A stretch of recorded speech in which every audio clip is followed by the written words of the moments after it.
মা, আজকে আমাদের অ্যানিভার্সারি, তাই ভাবছিলাম রাতে আমরা কোথাও গিয়ে একটা ডিনার করে আসবো।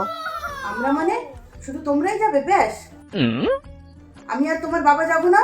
টুসি, জামাই, চুন্নি, মুন্নি কেউ যাবে না? শুধু তোমরাই যাবে? আমরাও যাবো ডিনারে। এই, আমরা বিয়ের পর তো সেরকম কোথাও ঘুরতে যাইনি, চলো না এবার আমরা গোয়া যাই। আমি গোয়া একবারও যাইনি, আমার যাওয়ার খুব ইচ্ছা। চলো, যাবে? হ্যাঁ, গেলেই হয়। না বাবু, আমরা গোয়া না, কাশি যাবো। ये भगवान क्या जुल्म है। মা, আমরা হাঁটতে যাচ্ছি। হ্যাঁ, তো আমি কি করব? আপনি কি করবেন মানে? আপনি যাবেন না আমাদের সাথে? আর বাবা আর টুসু দিদি, জামাই বাবু, চুনি, মুনি, ওরা কেউ যাবে না আমার সাথে? কি হয়েছে মা, আপনি এরকম কেন করছেন? আপনার কি রাগ হয়েছে? তাহলে এত প্রাইভেসি আমাদের কেন দিচ্ছেন মা? কি হয়েছে মা, বলুন না। ঠিক আছে মা, আপনি ততক্ষণ ওদেরকে ফোন করে ডাকতে থাকুন, আমি বাথরুম থেকে ঘুরে আসি।